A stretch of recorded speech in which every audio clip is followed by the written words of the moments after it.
For millions of people throughout the world, the university dormitory is an integral part of the higher education experience.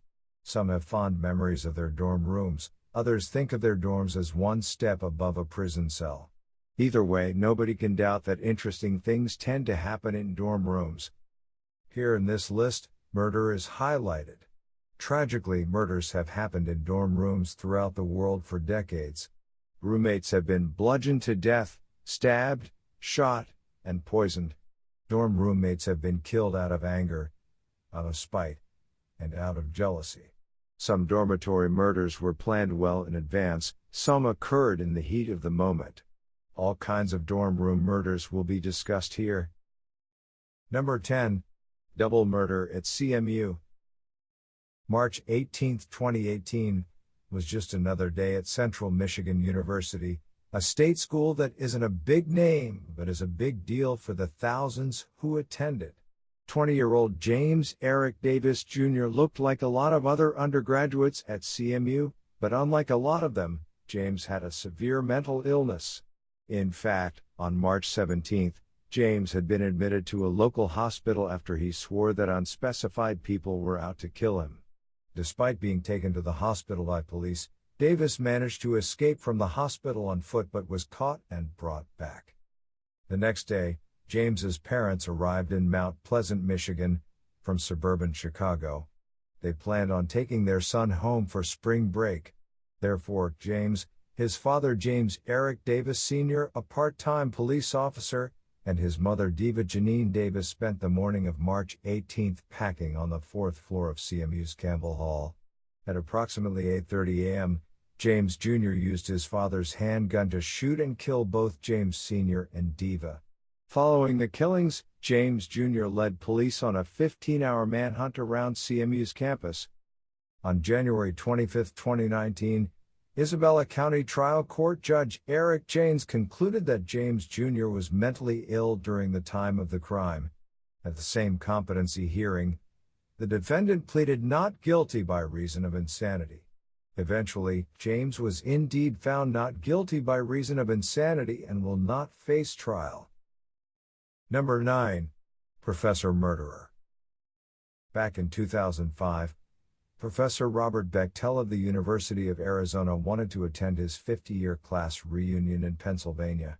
During the mid-1950s, Professor Bechtel had been a student at Swarthmore College in Swarthmore, Pennsylvania.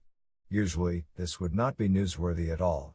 However, Bechtel had shot and killed a fellow student in 1955, and many of his classmates were unhappy about the idea of having a killer at their class reunion. After first telling the administration at the University of Arizona, where Bechtel had been a professor of environmental psychology since 1976, Bechtel went public with his story. In short, Bechtel blamed everything on bullying. Specifically, back in 1955, Bechtel was a 22-year-old student who had the unenviable job of being a dormitory proctor, or RA.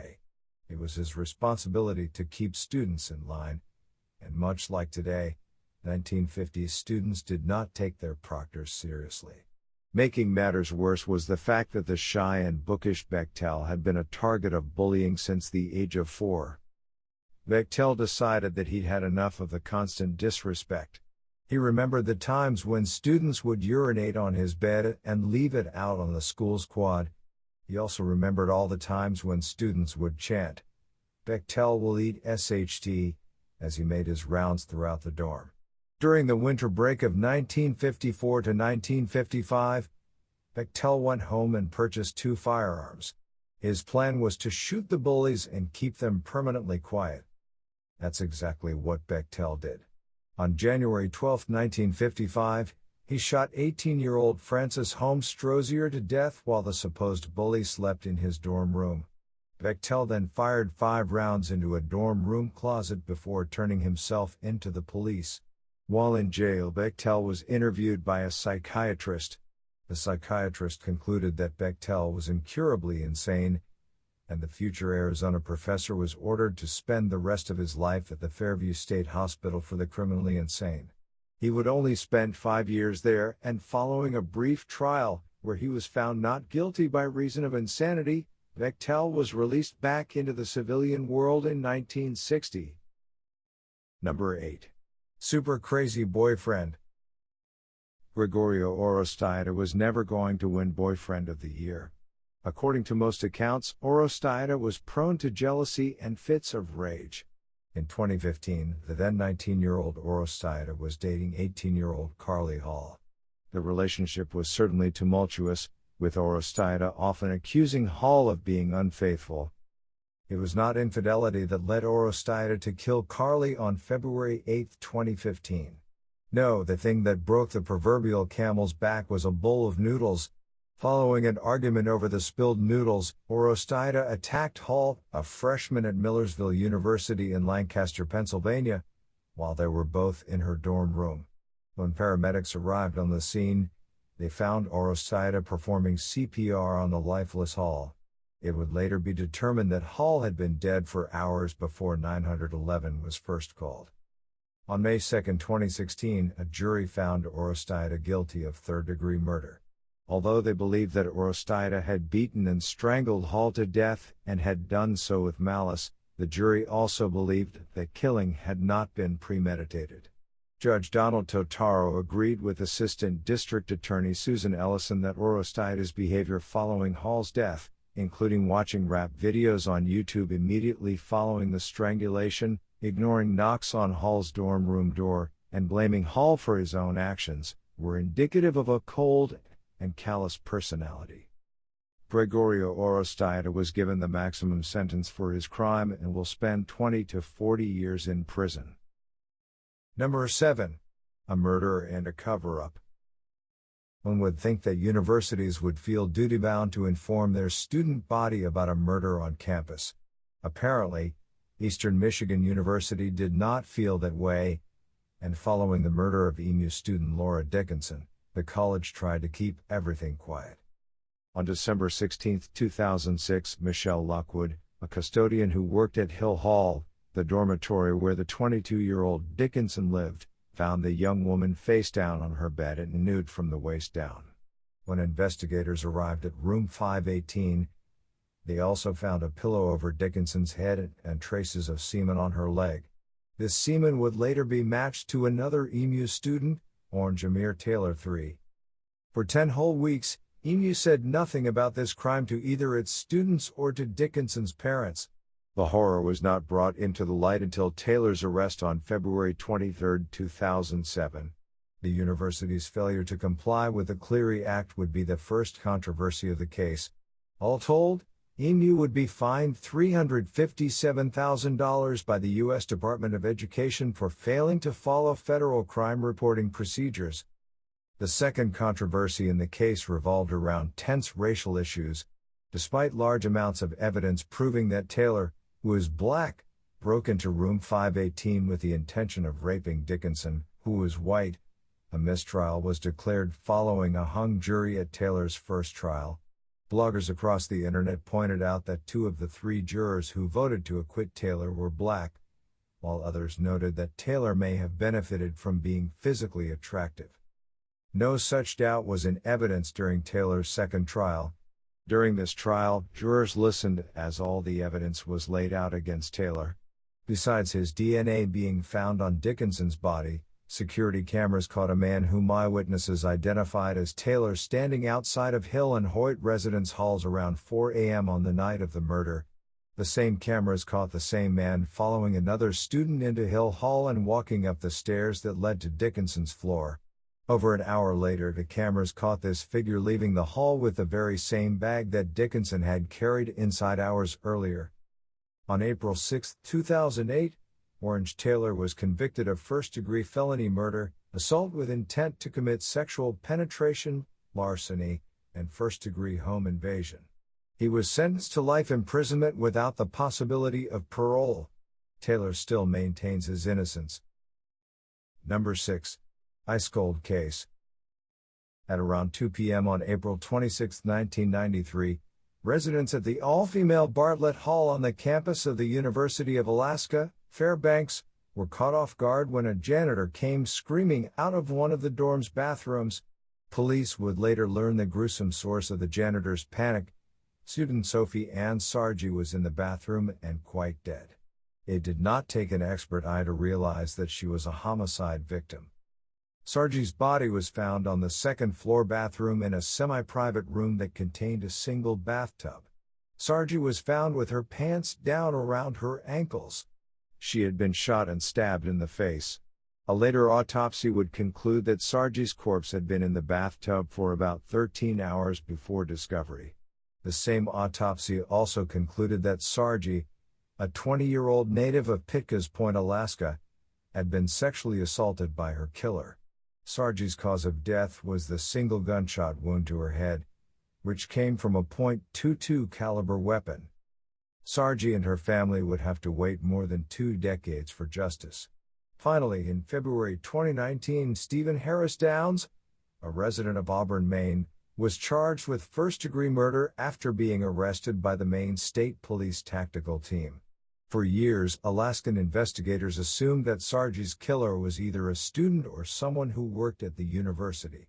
They also theorized that the killer hated women and had planned the crime beforehand. In 2010, Cold Case investigators interviewed one of Downs' former roommates and learned that he had been fired from his job as a WAF security guard after a gun, a .22 caliber revolver, was found in his possession. Downs had also been a student at WAF between 1992 and 1996. Following that, he lived in Arizona before returning to Maine. He last worked as a nurse in Auburn. Downs, who had no arrest record prior to this year, most likely found Sargi smoking in the second-floor bathroom, which was her habit.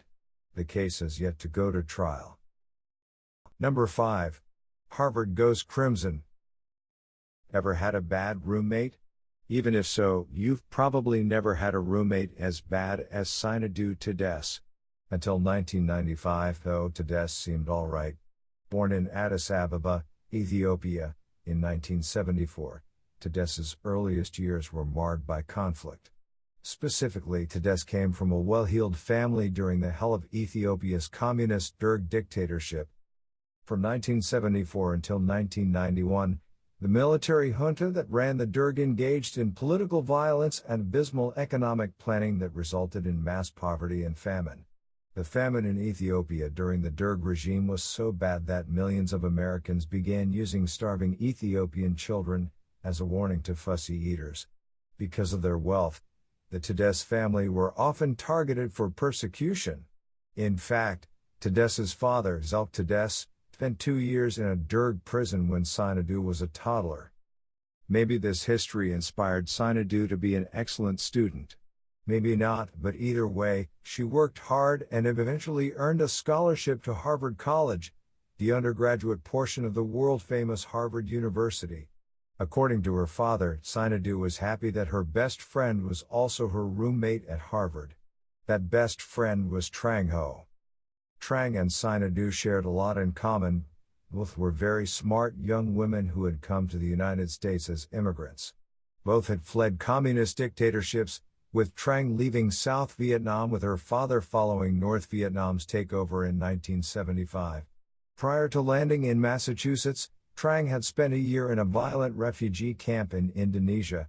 Trang's teachers adored her. They noted how bright and mature she was, especially since her college years coincided with her parents' messy divorce. Tedesz, on the other hand, floundered at Harvard. It seems that her loneliness and the rigorous demands of the school weighed her down. As a student, Tedesz earned a B average. Most would have considered this good, but Tedesz, who wanted to enroll at the Harvard Medical School, knew full well that B-average students could not make it there.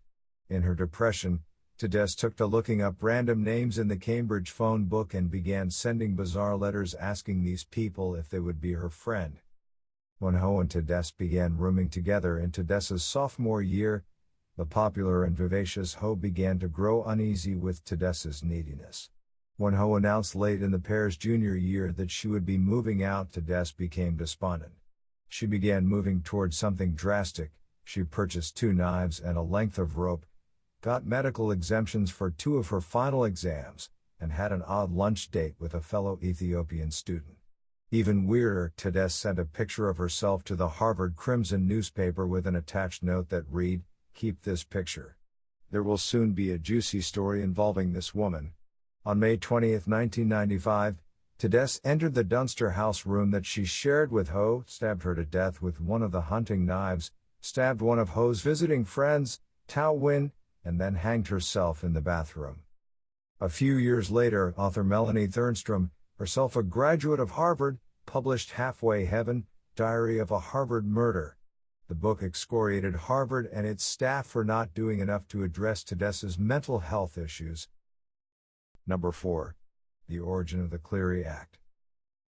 Known mostly by its shorthand name, the Clery Act, the Jeanne Clery Disclosure of Campus Security Policy and Campus Crime Statistics Act is a federally enforced statute that requires any institution that participates in federal financial aid programs to maintain and disclose campus crime statistics and security information.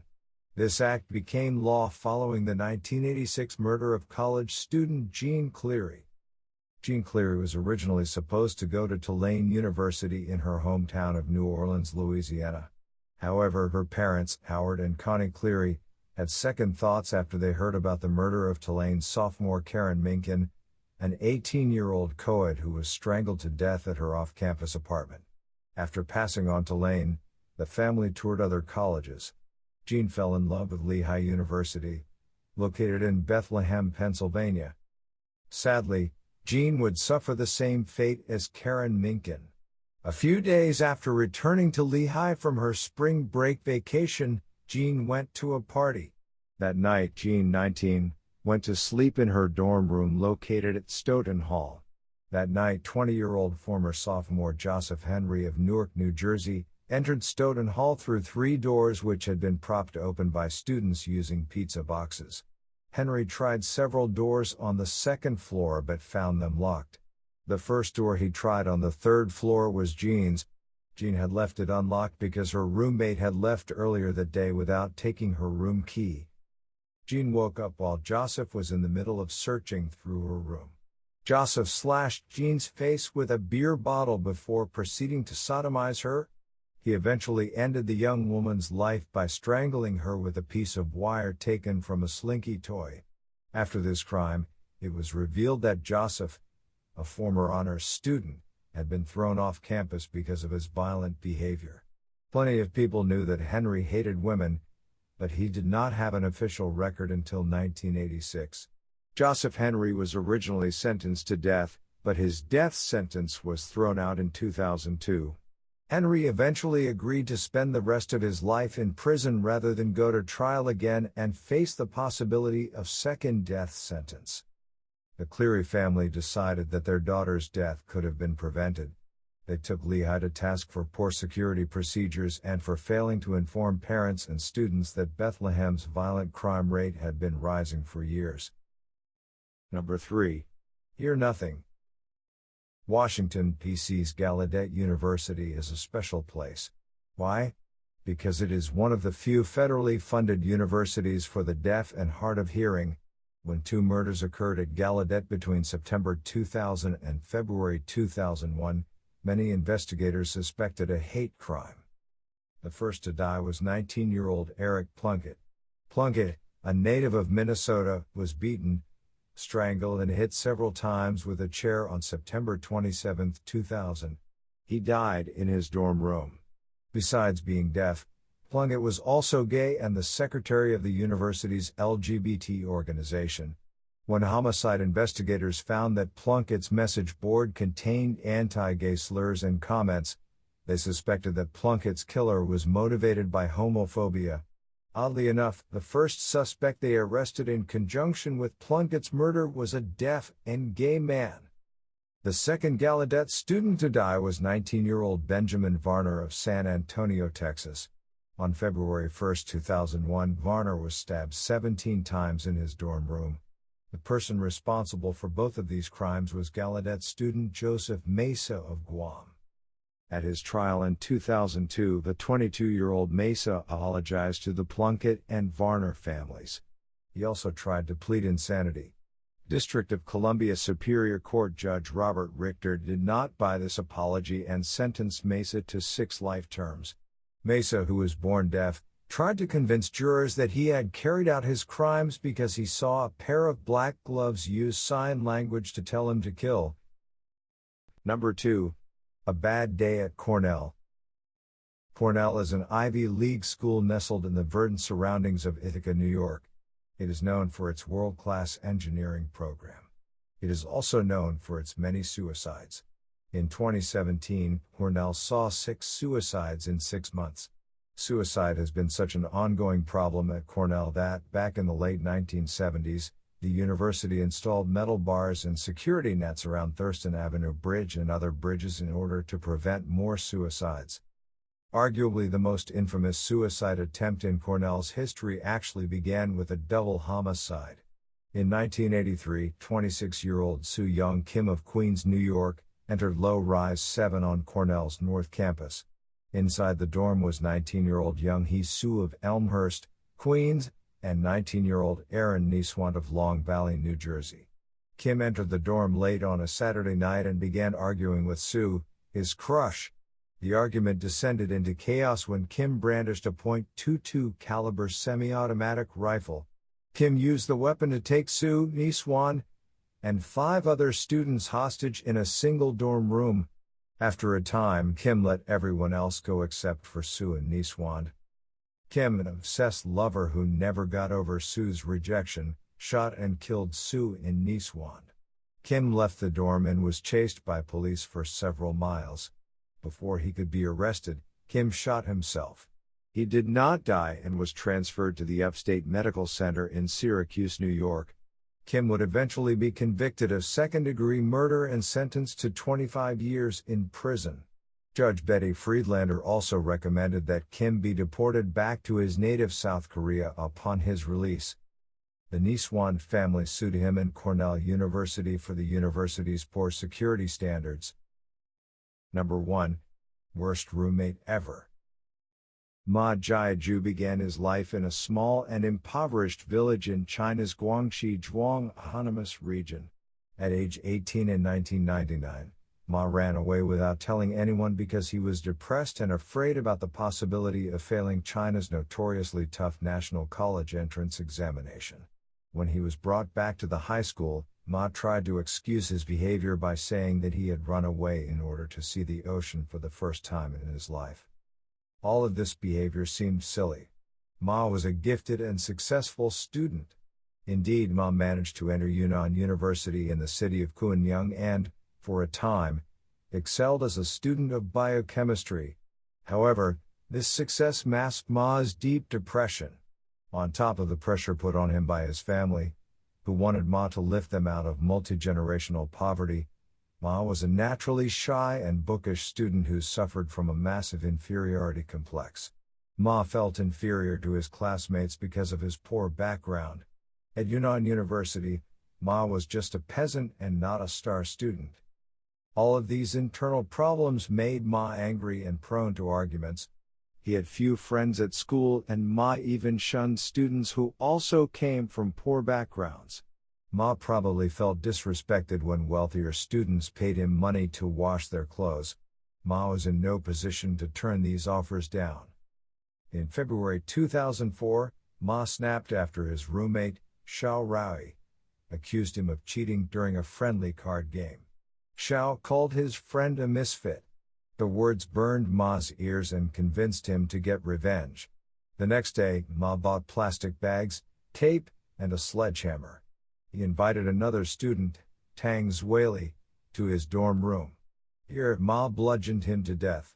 A day later, Ma invited Xiao and Yang Kaihong over and killed them, too. His final victim, Ma's only close friend, Gong Bo, was bludgeoned to death a day later. These bodies would not be found for another 8 days. In the meantime, Ma had left the university and had taken money from the bank account of one of his victims. This fact convinced Chinese police to offer a 200,000 yuan, $24,000, reward for any information that could lead to Ma's capture. On March 15, 2004, after spending 21 days on the run, Ma was arrested on the Chinese island of Hainan. During his trial, it was revealed that Ma was a big fan of kung fu movies and liked to spend time reading about murder cases on the internet. On April 24, 2004, Ma was sentenced to death by a Chinese court.